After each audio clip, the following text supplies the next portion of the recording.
waan salaamay dhammaan asxaabta habeen dhaweed annagoo dood galayna ayaa wiil wadaad ah ayaa doodii wuxuu ku soo daray jiritaanka ilaahay inay caddeyn u tahay jidhka bini aadanka. Wuxuu yidhi jidhka bini aadanku waa shay uu ilaahay abuuray oo na tusinaya jiritaankiisa maadaama uu si wanaagsan oo cajiiba loo abuuray, wax khalada uusan ka dhicin oo si wanaagsan loo abuuray. Taas waxay caddeyn u tahay ilaahay. Arrintii markii aan sii falanqaynana waxay noqotay waxaan waxba ka jirin. Marka maanta waxaan rabaa inaan idinla wadaago sababta aysan caddeyn ugu noqon karaynin. Markaan fiirino diimaha siibatan islaamka, maxay ka yidhaahdeen jidhka bini aadanka iyo abuuristiisa. Waxay yidhaahdeen dadka waxaa abuuray ilaahay, ilaah aad iyo aad u caqli badan oo wax gaadha aysan jirin. Ilaahaas qofkii u horeeyey wuxuu ka abuuray dhoobo. Qofkaasna wuxuu ahaa aadan bay dhaheen, xaawana wuxuu ka abuuray laf.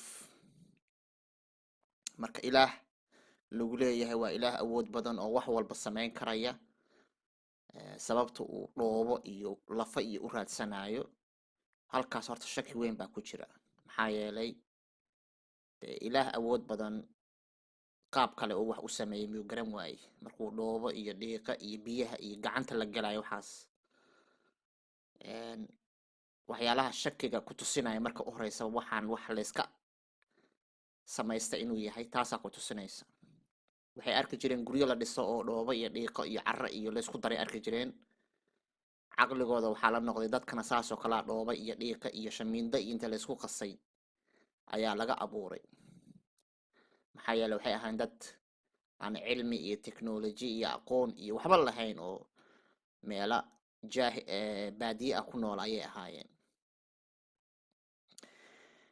Waxay kaloo ku leeyihiin dadka sida maanta ay yihiin baa loo abuuray oo aadam dadkan say yihiin baa loo abuuray, dhoobuu ka sameeyey sida maanta aan nahay, waxba isma bedelin.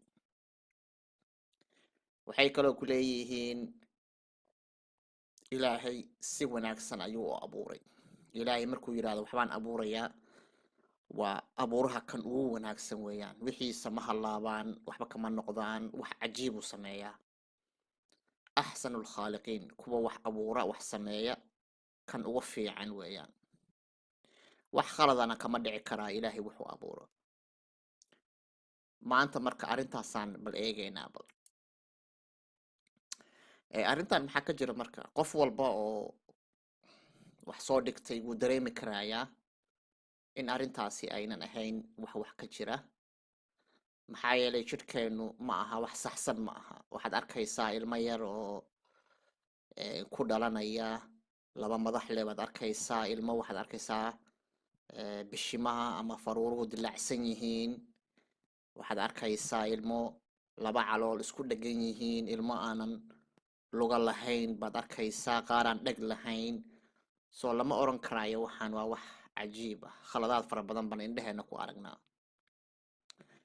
khaasatan dadka meelaha caafimaadka iyo hosbitaalada ka shaqeeya. waxaan ognahay waxay arkayaan ilmo badan oo cudurro fara badan ku dhasha. qaar wadnuhu xanuunayo, qaar calooshu aysan shaqaynaynin, qaar dhiiggiisu uusan shaqaynaynin, qaar indhihiisu aysan waxba arkaynin, dhagihiisu qaar ay waxba maqlaynin. so waad arki karaysaa in jidhkeennu uusan ahayn wax saxsan, inuusan ahayn. sidoo kale waxaad arkaysaa ilmo xubnaha qaar ay maqan yihiinba, xubno dhan aan lahaynba. ilmo waxaad arkaysaa sambabkii iska maqan yahay oo markuu saa u dhasho hore ka dhimanaya. ilmo waxaad arkaysaa dareemihii ka maqan yahay. soo qof walba oo caqli leh oo maanta nool, sheekadan sheeko ay ku soconaysa ma aha. laga yaabaa berigii hore qarnigii 7 inay dadka ku socon jirtay, laakiin maanta ma soconayso. waxaa kaloo jira oo ka hor imaanaya arrintan xubno fara badan oo jirkeena ku jira oo waxtar inoo lahayn. marka videogan maanta waxaan kusoo qaadan doonaa oo keliya xubnahaas, maadaama inta kale oo dhan ay yihiin wax qof walba uu arki karayo oo indhihiisa uu saarayo. waxaan rabaa oo keliya inaan soo qaato xubnaha waxtarka inoo lahayn ee jirkeena ku jira ee na tusinaya waxaan inaysan ahayn axsanul khaaliqiin, wax si wanaagsan loo sameeyey inaysan ahayn. okay, haddaan ku horreysiiyo lafta saynta, bini aadamku waxay leeyihiin weli waxaa nagu harsan laftii saynta ayaa nagu harsan. waa laf aan la wadaagno xayawaanada kale ee saynta leh oo dhan, sida daanyeerada, bisadaha, eeyaha, kulli xayawaanada saynta leh oo dhan laftaas way leeyihin, annaguna waan leenahay. inkastoo yaraatay haddana still laftaasi waa lagu arkaa. waxaa kaloo dhacda in marmarka qaar caruurta dhalanaysa ay ku dhashaan iyagii oo saynti leh. marka ilaahay arrintaas muxuu ka waday? waa wax isweydiin mudan weeyaan. haddii aad aaminsan tahay in ilaahay sida aad tahay uu dhoobo kaa abuuray, maxay tahay sababta uu saynta kuugu yeelayo? laakiin haddii sida xaqiiqda cilmigu ay tahay in dadku ay ka mid yihiin noolaha kale oo dhan, waxaa suurtagala inay jiraan waxyaalo fara badan oo aan la wadaagno noolayaasha kale oo dhan. maadaama laakiin baahidii aan u qabnay saynta ay iska yaraatay oo dadku ay labadooda lugood ku socdeen oo aynan geeda inay fuulaan u baahnayn, tartiib tartiib ayay u go'day sayntii usii yaraanaysaa. laakiin marmarka qaar dadka ama ciyaalku way kusoo baxaysaa.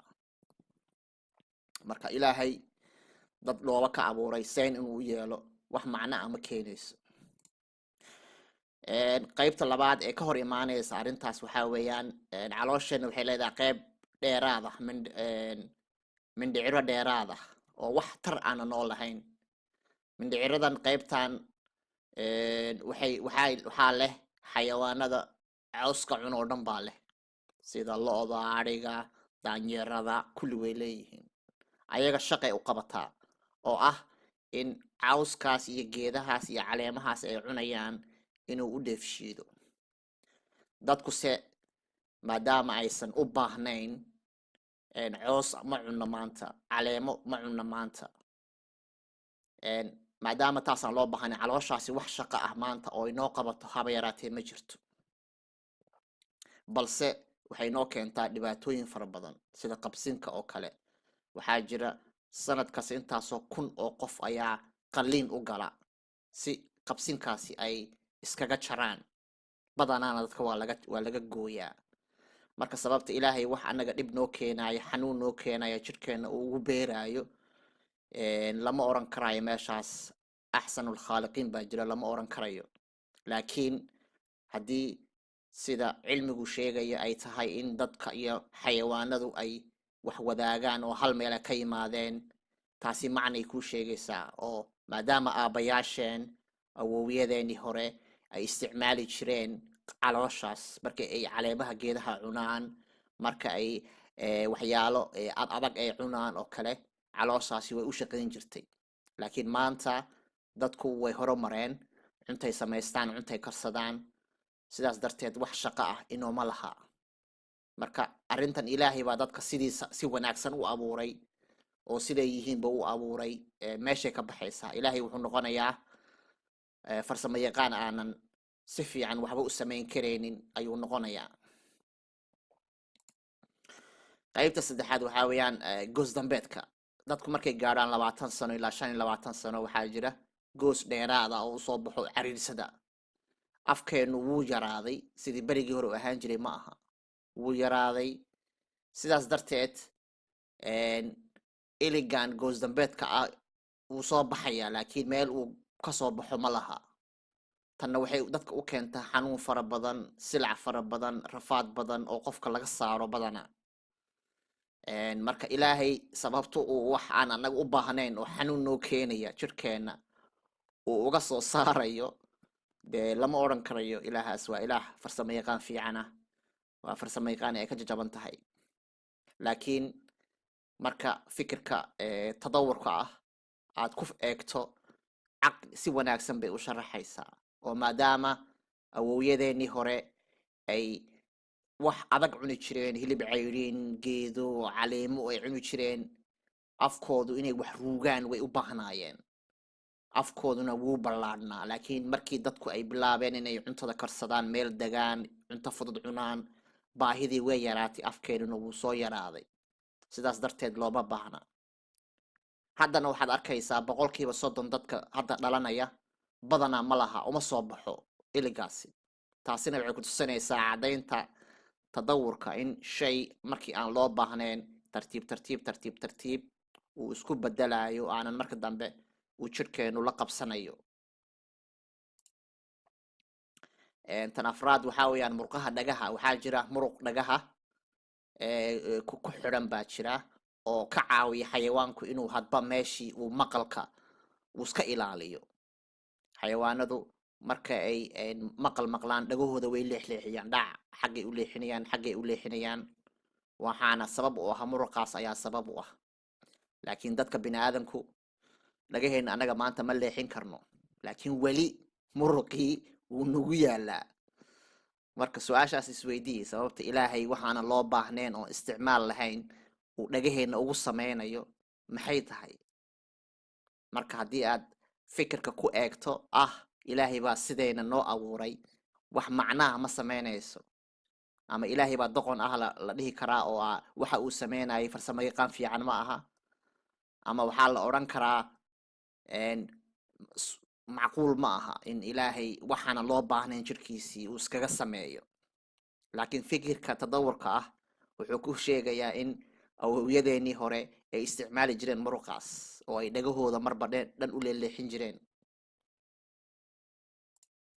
waxaa ka mid a muruqa timaha. muruqeena jirhkeenna maqaarka wuxuu leeyahay muruq la yiraahdo erector pili oo ka caawiya xayawaanada kale oo dhan way leeyihiin, laakiin wuxuu ka caawiyaa maadaama duf ay leeyihiin jirhkoodu, markay qabow dareemayaan muruqaasaa shaqaynaya, timihiibaa istaagaya si qabowga iskaga difaacaan.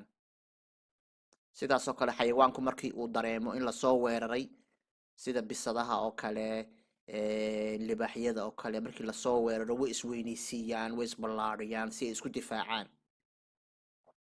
dadka weli way leeyihiin muruqaas oo qofku hadda markii uu qarqaro muruqaasi wuu shaqaynaya, wakaa kuuskuusan ee soo baxaya. laakiin timo ma lihin, timo wax naga difaaca ma lihin. marka wax shaqo muruqaas uu noo qabanayo haba yaraatee ma jirto.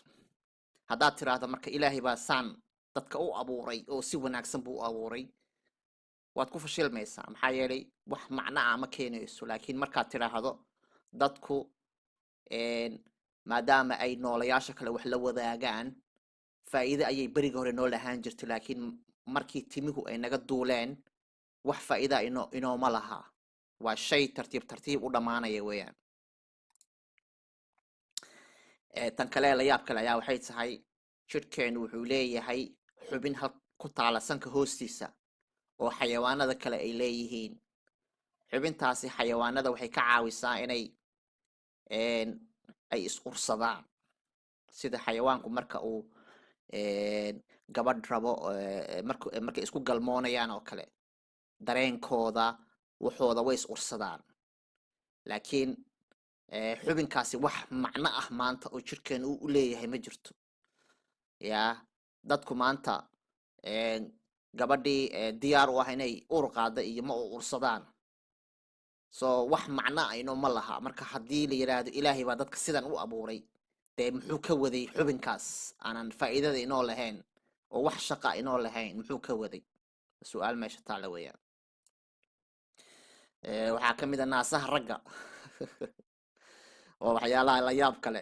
maxaa faa'iido inoo hayaan? annagu ilmaha caana ma siino, ma nuujino, waa foolxumo weeyaan. maxaa marka ilaahay sababta uu ragga naaso ugu sameynayo maxay tahay? ragga qaar waxaa jira uu kaga dhaco cudurro kaga dhacaan, sida cudurka kansarka oo kale.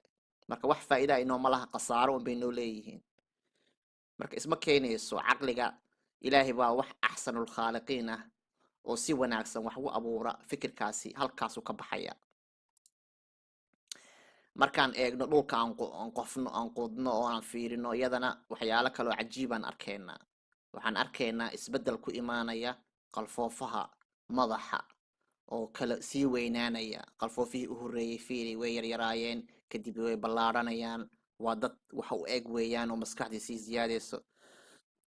marka dadkan maxay ahaayeen ilaahay uusan noo sheegin. yaa halkan unu ilaahay uu ka bilaabay, wax caqli ah kuma tusinayso. waxaan oo dhan waa qalfoofo isku eg, laakiin fikirka tadawurka ah in nooluhu uu isbedbedelayo oo noolihii hadba meesha la qabsado uu noolaanayo, kii horena uu dhimanayo, fikirkaasi si wanaagsan ayuu u sharaxayaa waxyaalaha caddaynta ah aan dhulka ku arkayno. gunaanadkeenu muxuu yahay marka? jidhka bini aadanka ah runtii markaad eegto oo aad fiiriso khaladaad fara badan baa ka buuxa. waxaa jira cudurro fara badan oo dadka ku dhashaan kadib ku imaado. waxaa jira xubno fara badan oo jidhkeena shaqadooda joojiya oo aan wax shaqa aan inoo lahayn baa jirta. xubno waxaa jira faa'iidaba aan inoo lahayn oo jidhkeena weli iskaga yaala. sidaas darteed lama odhan karayo dadka si wanaagsan baa loo abuuray, lama odhan karayo. ilaah haddaad tiraahdo dadkan hadda maanta aan u jeedno iyo jidhkan ilaahay baa abuuray haddaad tiraahdo, waad caynaysaa, ilaahay baad caynaysaa, waad u gafaysaa. maxaa yeelay waxaanoo khalada iyo waxaanoo dhib ah oo jidhka bini aadamku uu leeyahay haddaad tiraahdo ilaah axsanul khaaliqiinaa sameeyey, dee foolxumo aad iyo aad u weyn weeyaan. marka waxaan dhihi lahaa dadka indhihiina fura, agaarkiina fiiriya, ilmaha idin dhalanaya fiiriya, ilmaha dadka dariska u dhalanaya fiiriya. waxaasoo khalada iyo waxaasoo rafaada iyo waxaasoo dhib ah oo ka dhacaya jidhka bini aadanka ah, ma isdhihi kartaa ilaah fiican oo wanaagsan oo axsanul khaaliqiin ah, kuwa wax abuura kan ugu wanaagsan ah ayay ka suurtoodaa? ani ahaanteeda maya. aadaa u mahadsantihiin.